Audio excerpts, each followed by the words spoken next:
xirfaduhu kuu sahli kara guusha. Nambarka koowaad, akhriska. Akhri waxay ahayd aayaddii ugu horreysay ee nebiga lagu soo dejiyo.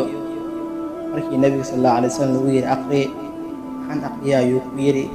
Waxaa lagu jawaabay, waxaad akhrisaa qur'aanka kariimka, maxaa yeelay adduun iyo aakhiro buu kula soconayaa. Meeshan waxaan ka garan kartaa in wax walba bilow u yahay akhriska, waayo dunida aan joogno qofku waa in uu leeyahay xirfadda akhriska, ula tacaamula bulshada. Akhriska ayaa ah mid ay ku kala horumareen dadyowga caalamka.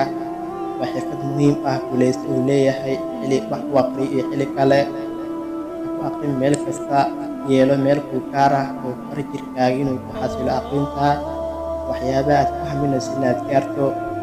Nambarka labaad, dhegeysiga. Kuma filna keliya akhriska, sidoo kale waa inaad dhegeysataa cajalado, taasi oo ku xoojinayso maqalka, dareenkaaga iyo awooddaada cilmiyeed. Culamo kala gedisan, keliya dhegeyso cajalado kala duwan adigoo dhegeysanaya culamo kala duwan. Run ahaantii, haddii aad maalintii ugu yaraan hal cajalado cilmi dhegeysato, waxay kaa caawin kartaa wax badan. Gurigaaga iyo gaarigaaga ka dhig majlis cilmi ah oo laga helo duruus kala gedisan. Dhegeysiga cajaladaha markasta waxay sare u qaadaa fahamka qofka. In badan dadku ma ahan kuwa dhegeysta cajalado wanaagsan oo ku saabsan himiladooda, waana midda sababta inuu qofka xirfadiisa dhegeysiga hoos u dhaco. Markastoo aad wax dhegeysato, fahamkaaga ayaa sii ballaarta. Maalin kasta dhegeyso ugu yaraan hal cajalado meesha aad ku nooshahay. Ka dhig meel cajalado kala duwan laga heli karo, xitaa qofka kuu yimaado ugu faa'iideysto cilmiga dhegeysiga. Nambarka saddexaad, daawashada. Waxaa muhiim ah inaad sare u qaaddo xirfadaada aragga. Daawo muuqaalo wanaagsan oo khuseeya higsigaada. Markii aad cajalado dhegeysato, waxaad sare u qaadayaa awoodahaaga maqalka. Sidoo kale, markii aad wax daawatana waxaad kordhisay awooddaada aragga. Waana muhiim inaad sare u qaaddo awoodahaaga Alle ku siiyay ee aan xuduudda lahayn. Habkan daawashada ayaa ah mid sare u qaadi kara dareenka aragga iyo weliba kan fahamka.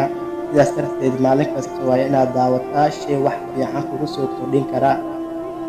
Markastoo aad wax badan daawato shay fiican oo higsigaaga ku gaarsiin kara, waxaa isbedelaya habfikirka wanaagsan ee naftaada. Araggaaga oo sareynaya inka badan daawashada way u sahli kartaa in qofku ku guuleysto hadafkiisa. Yeelo waqti kooban aad ku daawato barnaamij kobcin kara maskaxdaada si aad u dheelitirto dhammaan awoodahaaga.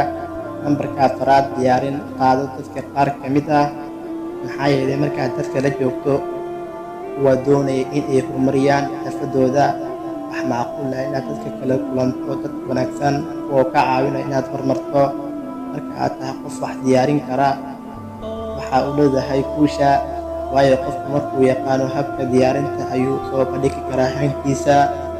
Inta badan dadka dunida waxaa ku soo kordhiya waxay la yimaadeen fikrad wanaagsan oo muddo si fiican u shaqayn karta, waana midda u suurtagelisay inay guusha gaaraan. Dadkaas inta badan noqo mid wax daraaseeya oo diyaarin fiican leh.